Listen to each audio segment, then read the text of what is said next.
당신은 자식이 한 말 때문에 며칠씩이나 소갈이 하시나요? 엄마, 그렇게 하면 안 된대. 라는 말 한마디가 뇌에 박혀서 새벽 3시까지 잠 못 자며 내가 뭘 그렇게 잘못했을까?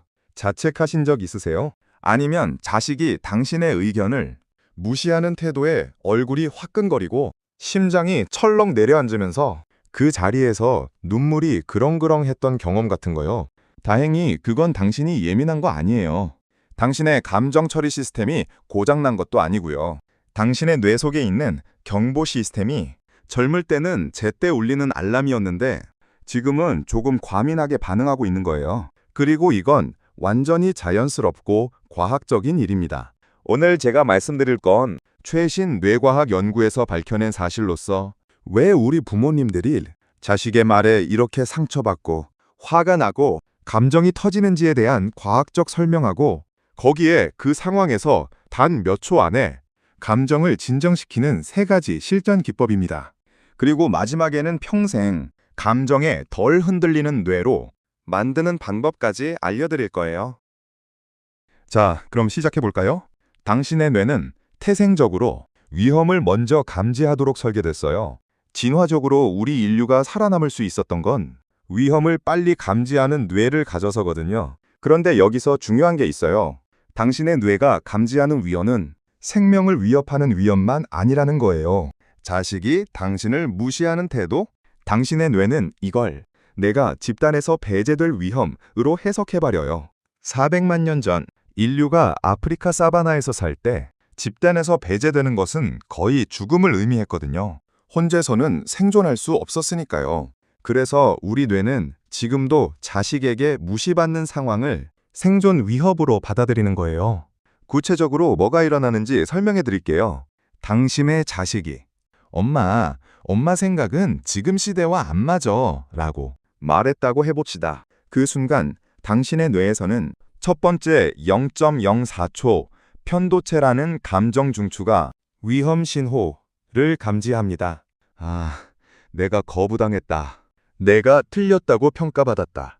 이 신호는 의식 이전에 벌어져요.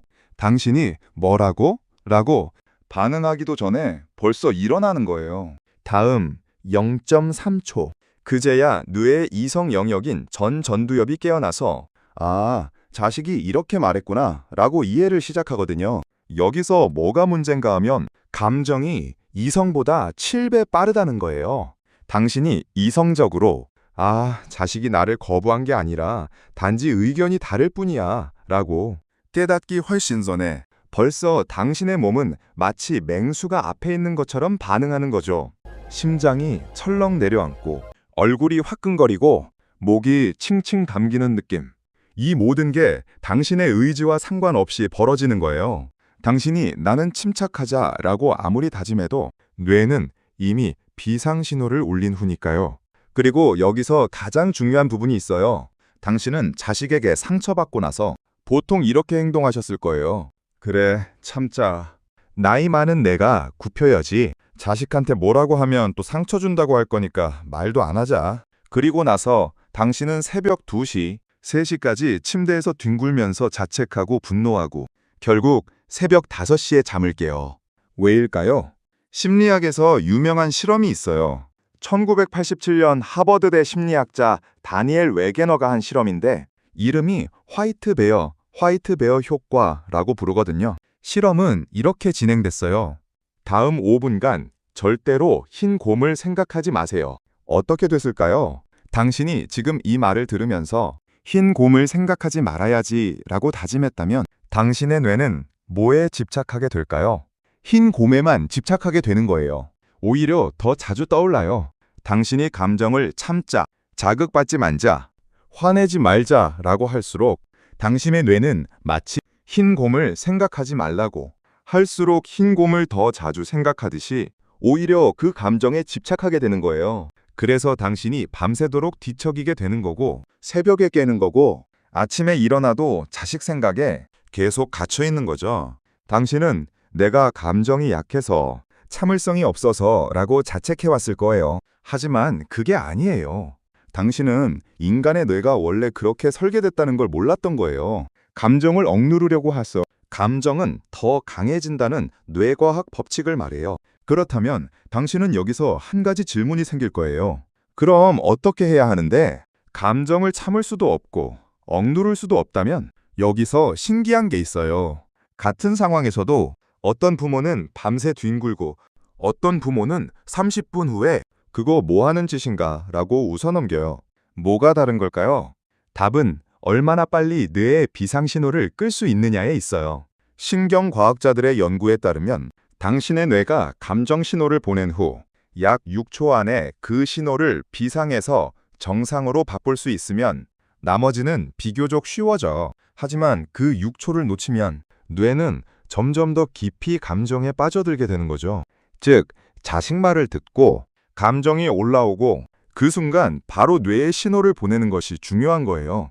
다행히 이걸 하는 방법이 있어요. 과학적으로 입증된 3가지 기법이요.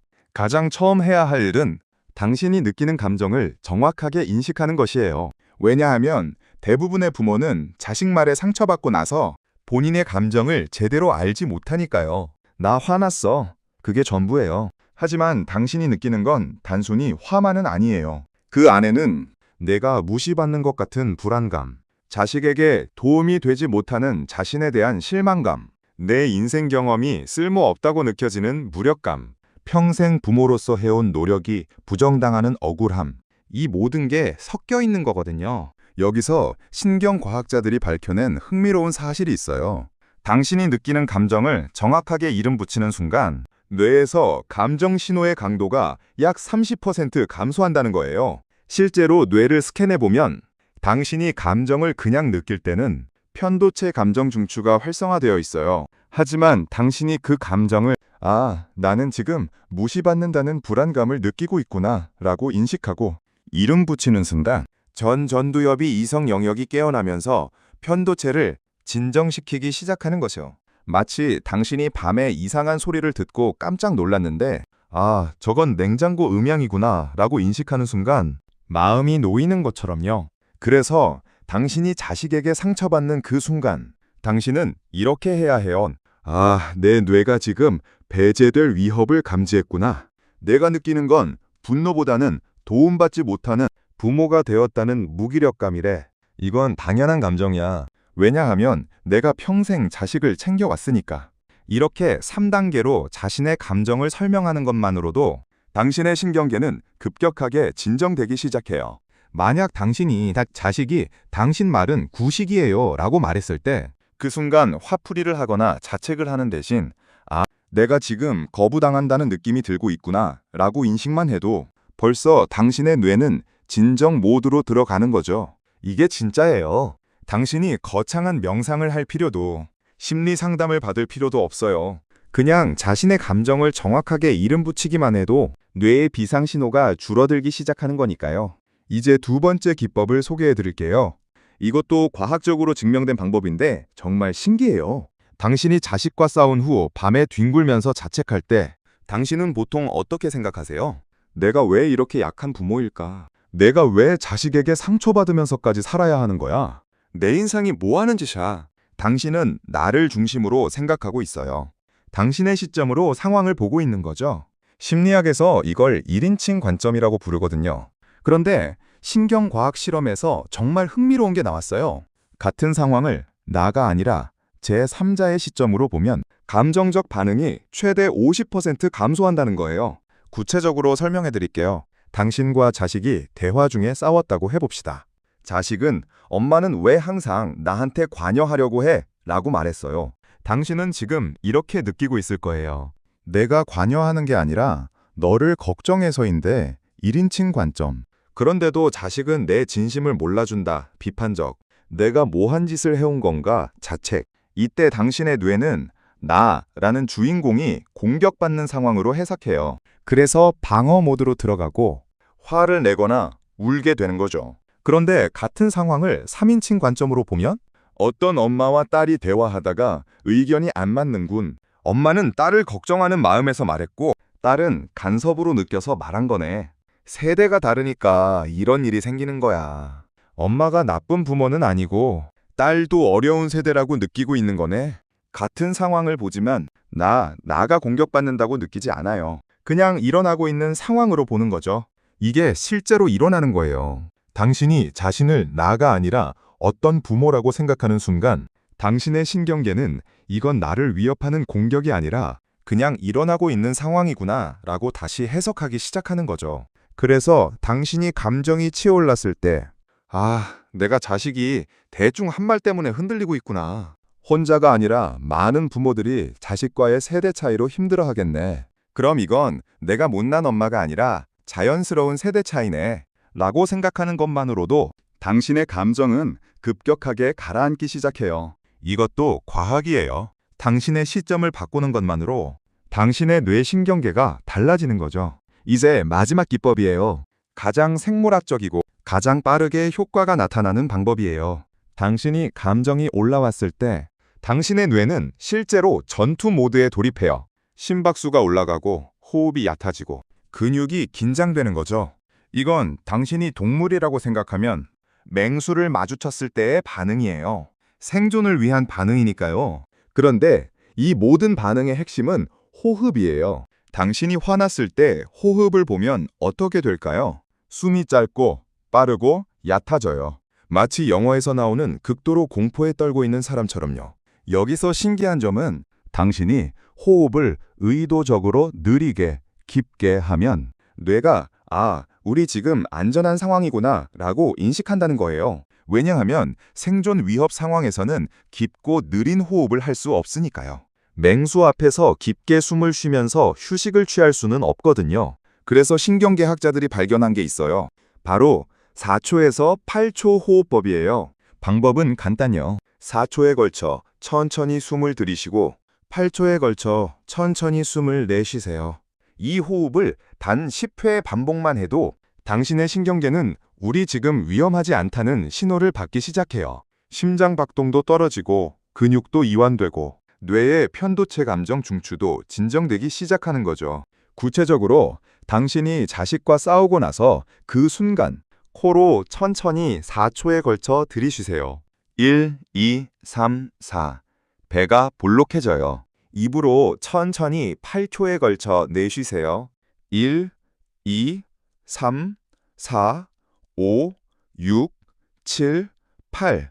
모든 공기가 빠져나가요. 이걸 10회 반복해요. 3분이면 충분해요. 당신이 이 호흡을 하고 나면 마치 신기루처럼 당신이 느꼈던 분노가 그런데 왜 화났더라? 라고 느낄 정도로 줄어들어요. 이건 당신의 의지력이 약해서도 당신의 인내심이 부족해서도 아니에요. 당신의 신경계가 호흡에 반응하는 거죠. 이건 생물학이에요. 지금까지 우리가 본 3가지 기법은 응급 상황에서 감정을 진정시키는 방법이에요. 하지만 당신이 이 문제를 근본적으로 해결하려면 당신의 뇌 체질을 바꿔야 한다는 거예요. 어떻게 할까요? 당신이 지금까지 자식 관계에서 느낀 감정들을 되짚어 봐요. 내 자식이 나를 무시한다. 내가 도움이 되지 못했다. 나는 구식 부모다.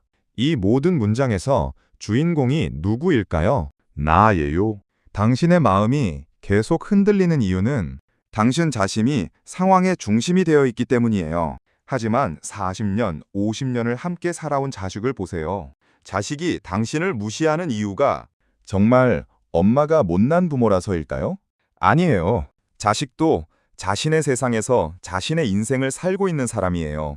당신을 중심으로 돌아가는 게 아니라 자신의 인생을 살아가는 과정에서 당신과 의견이 안 맞는 거죠. 여기서 당신이 해야 할 주인공 교체는 이거예요. 당신이 자식의 말이나 행동에 상처받을 때마다 내가 이 상황의 중심이 아니라 자식이 자신의 인생을 사는 중이구나. 자식도 그 나름대로 열심히 살고 있고 나와 의견이 다를 뿐이야.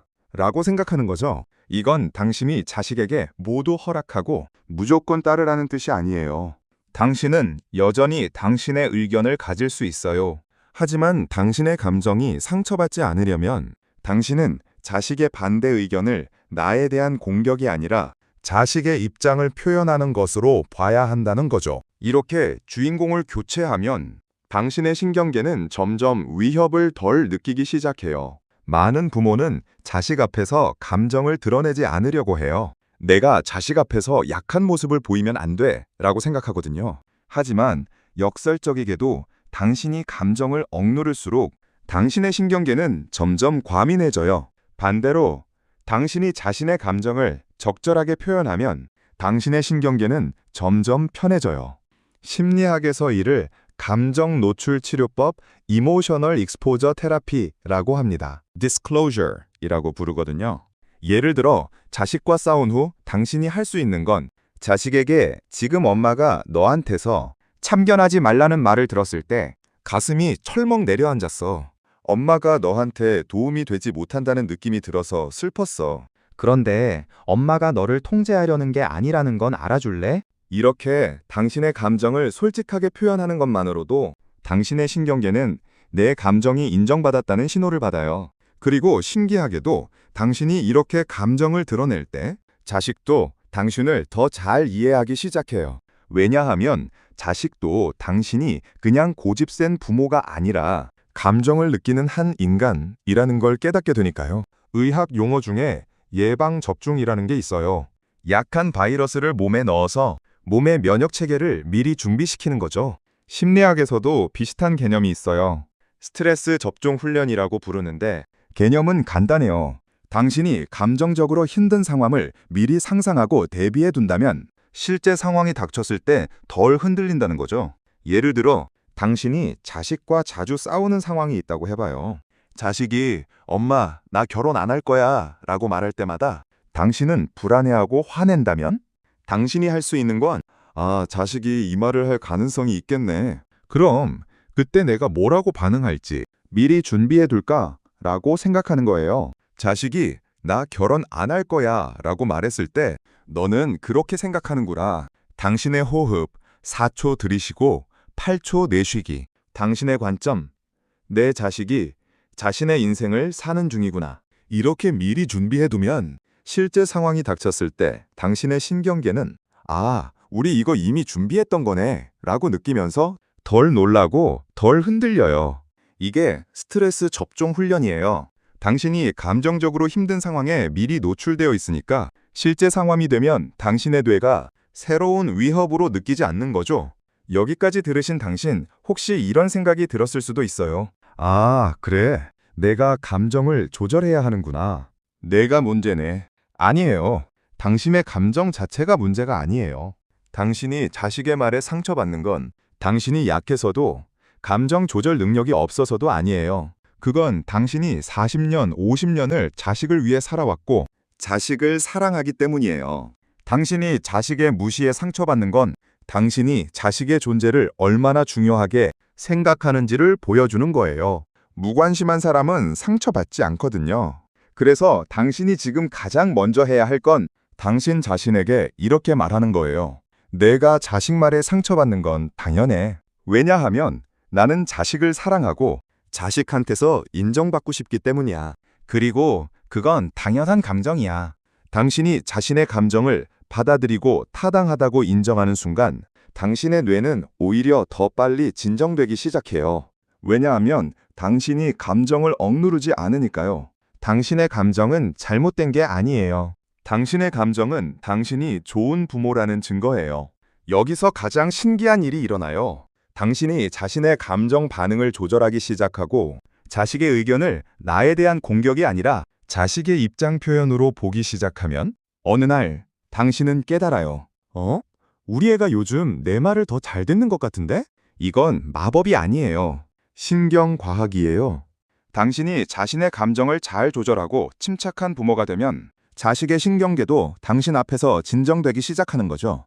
왜냐하면 인간의 신경계는 거울처럼 작동해서 당신이 침착하면 자식도 침착해지고 당신이 화나면 자식도 화나기 때문이에요. 이를 신경생물학에서 미러링이라고 부르거든요. 그래서 당신이 감정 이름 붙이기와 4초에서 8초, 호흡법 이 세 가지를 꾸준히 연습하면 어느 날 당신은 이렇게 느껴요. 나 이제 자식 말에 예전처럼 상처받지 않네? 그리고 더 신기한 건 그럴 때 자식도 당신을 더 존중하기 시작한다는 거예요. 우리가 지금까지 얘기한 모든 건 당신이 자식을 위해 자신을 포기하라는 뜻이 아니에요. 전혀 그 반대예요. 당신이 자신의 감정을 잘 조절하고 자식의 반대 의견에 덜 휘둘리기 시작하면 당신은 오히려 더 자유로운 부모가 되는 거죠. 왜냐하면 당신은 내 의견이 있고 나는 그걸 말할 수 있어. 하지만 자식이 내 의견을 따르지 않는다고 해서 내가 부족한 부모는 아니야. 이렇게 생각할 수 있게 되니까요. 지금 당신은 자식의 말에 상처받고 자식을 설득하려고 노력하고 자식이 안 들으면 실망하고 밤새 후회하고 이렇게 자식에게 모든 감정이 좌지우지되고 있어요. 아무리 당신이 나이든 부모라고 해도 당신의 평온은 자식의 태도에 달려 있는 거죠. 하지만 당신이 오늘 배운 3가지 기법을 꾸준히 연습하면 단수는 자식과 의견이 안 맞아도 침착해지고 자식을 설득할 필요를 덜 느끼고 자식이 당신의 조언을 따르지 않아도 그건 자식의 선택이고 나는 내 역할을 했어 라고 생각할 수 있고 밤에 편하게 잘 자고 당신의 감정이 자신의 신념에만 달려있게 되는 거죠. 즉, 당신이 다시 당신의 주인이 되는 거예요. 마지막으로 당신의 뇌는 고장난 게 아닙니다. 우리가 모든 걸 얘기했지만 가장 중요한 한 가지를 다시 한번 강조하고 싶어요. 당신이 자식의 말에 상처받고 화나고 밤새 뒹구는 건 당신의 잘못이 아니에요. 당신의 약함이 아니에요. 당신의 감정 조절 능력이 부족한 게 아니에요. 그건 단순히 당신의 뇌가 400만 년 전에 프로그래밍대로 작동하고 있을 뿐이에요. 당신의 뇌는 고장난 게 아니라 업데이트가 필요할 뿐입니다. 그리고 다행히 당신의 뇌는 나이와 상관없이 계속 변할 수 있어요. 신경과학자들은 이를 신경가소성이라고 부르는데 당신이 60대, 70대라고 해도 당신의 뇌는 새로운 패턴을 배우고 새로운 신경회로를 만들 수 있다는 거죠. 즉, 지금이 늦은 게 아니라 지금이 바로 시작하기에 가장 좋은 때라는 거예요. 당신이 오늘 배운 것을 정리해보면 당신이 자식 말에 상처받는 건 당신의 뇌가 배제 위협을 감지했기 때문이에요. 이건 당신의 진화 과정의 선물이자 당신이 자식을 얼마나 사랑하는지를 보여주는 증거예요. 이 감정을 억누르려고 할수록 감정은 더 강해져요. 대신 당신이 해야 할 건 감정을 이름 붙이고 인식하고 받아들이는 거예요. 3. 당신의 감정은 단 6초, 10회의 호흡, 관점의 전환으로도 빠르게 가라앉을 수 있어요. 당신이 해야 할 건 거창한 노력이 아니라 간단한 기법의 반복이에요. 4. 당신이 변하면 당신의 자식도 변해요. 당신이 자식의 반대 의견에 덜 흔들리기 시작하면 자식도 당신을 더 존중하기 시작해요. 당신의 감정은 타당해요. 당신이 자식에게 상처받는 건 당신이 약해서가 아니라 당신이 좋은 부모이기 때문이에요. 그리고 가장 중요한 마지막 한마디. 당신의 뇌는 지금도 계속 변할 수 있어요. 당신이 60대든 70대든 당신의 뇌는 새로운 패턴을 배우고 새로운 인생을 살 수 있는 능력이 있어요. 그래서 제가 당신에게 드리는 제안. 오늘부터 단 한 가지만 시작해보세요. 내일 자식과 대화할 때 만약 자식이 당신의 말에 반대하거나 당신을 무시하는 말을 한다면 그 순간 당신은 내 뇌가 지금 위협을 감지했다. 하지만 이건 생존 위협이 아니야. 내 자식이 단지 자신의 의견을 말하는 거야. 이렇게만 생각하세요. 그리고 코로 4초에 걸쳐 천천히 숨을 들이쉬고 입으로 8초에 걸쳐 천천히 내쉬세요. 이 작은 변화가 당신의 인생을 바꿀 거예요. 왜냐하면 당신은 당신 자신의 감정을 통제할 수 있고 힘이 있는 부모라는 걸 깨닫게 되니까요. 당신의 인생, 당신의 감정, 당신이 다시 주인이 되는 그날까지 저는 당신을 응원합니다. 당신은 충분히 좋은 부모예요. 그리고 당신이 오늘 배운 이 3가지 기법이 당신의 삶을 조금이라도 바꿀 수 있다면, 혹은 당신처럼 밤새 뒹굴었던 다른 부모들이 이 메시지를 통해 위로받을 수 있다면, 이 영상이 더 많은 사람들에게 닿을 수 있도록 구독과 좋아요로 함께 해주세요. 긴 영상을 끝까지 시청해주셔서 감사합니다.